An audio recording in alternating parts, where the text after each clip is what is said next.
म्हणून ओळखला जातोय. आपले जिल्ह्याची जे पर कॅपिटा इन्कम म्हणजे किती उपजीविका आहे असं काढलं तर ते खूप हाय आहे, खूप मोठी आहे. पण सोबतच असे बरेच आपले भाग आहे जिथे आजही बालविवाह चे प्रकरण होत आहे. जिथे मुली कमी वयात गर्भवती होतात, जिथले मुले त्यांच्या पूर्ण शिक्षण होत नाही आणि ते गुन्हेगारीचे पथवरती जातात.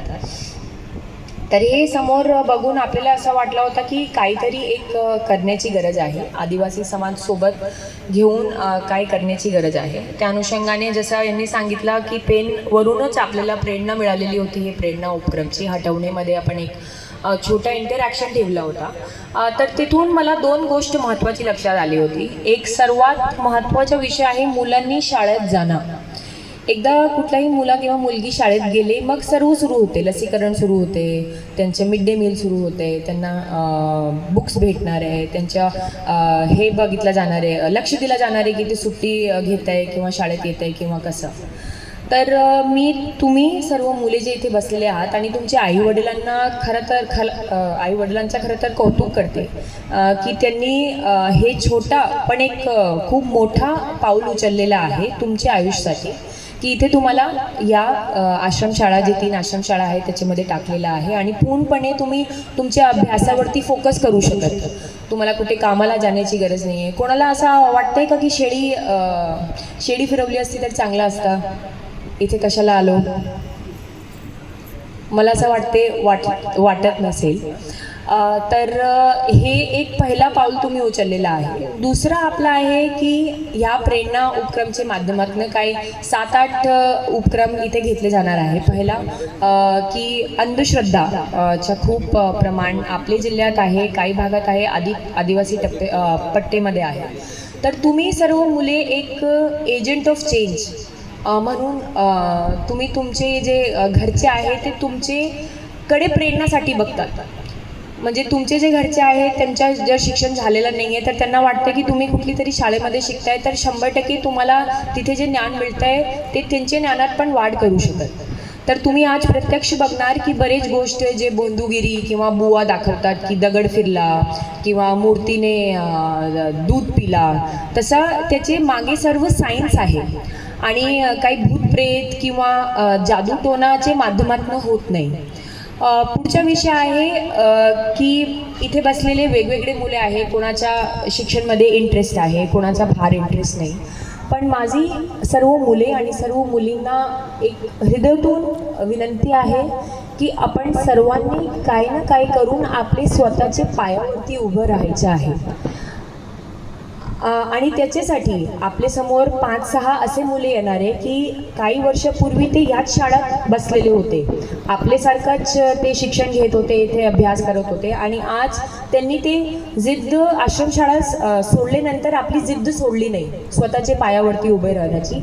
आणि आज कोणी इंजिनियर आहे, आपल्या इथे एक बसलेले म्युझिक टीचर पण आहे जे याच शाळामध्ये शिकलेले आहे, कोणी इंजिनियर आहे, कोणी डॉक्टर आहे, असं वेगवेगळे ते आपल्यासमोर येणार. तर आपल्या सर्वांना एक आपले समोर प्रत्यक्ष बघता येईल की जर तुम्ही जे जिद्द आहे अभ्यासची, वाचनची तुम्ही सोडली नाही तर तुमचं आयुष्य कसं बदलू शकत. आणि सोबतच असेही मुली आहे ज्यांच्या लवकर लग्न झाला किंवा ते गरोदर राहिले आणि त्या निमित्त त्यांच्या घरच्यांनी एक छोटे रीती करून त्यांचं लग्न ठरवला की तो आज काय करत आहे. त्यांच्या जवळपास 20-21 वयापर्यंत त्यांचे 3-4 मुले होऊन जातात. ते स्वतःहून मुली म्हणजे स्वतःहून अल्पवयीन आहे, त्यांच्या स्वतःहून जे बॉडी आहे ते पूर्णपणे विकसित झालेली नाही आहे आणि त्यामुळे जे मुले येत आहेत ते पण वीक असतात, बरेच वेळा ॲनिमिया असतात, मॅलन्यूट्रिशन असतात.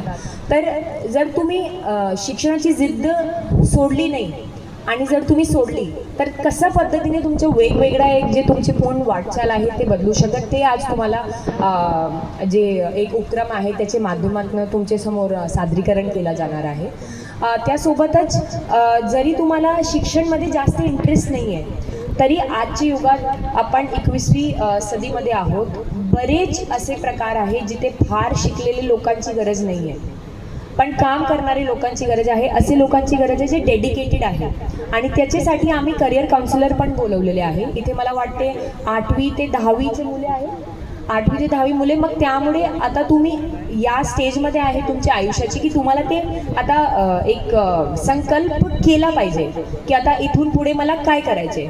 त्यामुळे हे करिअर काउन्सिलर आज तुमच्या समोर येणार आहे. तुमच्याकडे काय काय ऑप्शन उपलब्ध होऊ शकत ते तुम्हाला सर्व जाणीव करून देतात. जेणेकरून तुम्हाला पुढे काय विचारायचे असेल तर 100% तुम्ही त्यांना विचारा. कारण हे एक फक्त एक्सपोजर आहे, म्हणजे एक वर आज सांगणार आहे. कोणालाही असं वाटलं की त्यांना अजून कोणते विषयाबद्दल की समजा हे करायचे तर याच्यासाठी काय करण्याची गरज आहे, नर्सिंगचा कोर्स करायचे तर त्याच्यासाठी काय करण्याची गरज आहे, तर 100% तुम्ही कॉन्टॅक्ट करा. माझी जे प्राध्यापिका आहे त्यांना विनंती आहे की आपण पण असे मुले आयडेंटिफाय करा ज्यांना खरी म्हणजे वाटते की नाही आम्हाला अजून शिकायचे आहे. मग त्यांच्या आपल्याला ॲप्टिट्यूड टेस्ट पण घेता येईल. त्यांच्या आपण ॲप्टिट्यूड टेस्ट पण घेणार आहोत जे 11वी 12वीमध्ये मुले आहेत. हे एक भाग झाला. त्या व्यतिरिक्त बालविवाह एक असा खूप मोठा विषय आहे. जेवढे काही आतापर्यंत स्पीकर आले सर्वांनी बालविवाह एक मोठा विषय आहे याबद्दल सांगितलेलं आहे. तर बालविवाह थांबवण्याचं काम तुमच्याच आहे. आम्ही फक्त इथे मदतीसाठी आहोत. मला नाही माहीत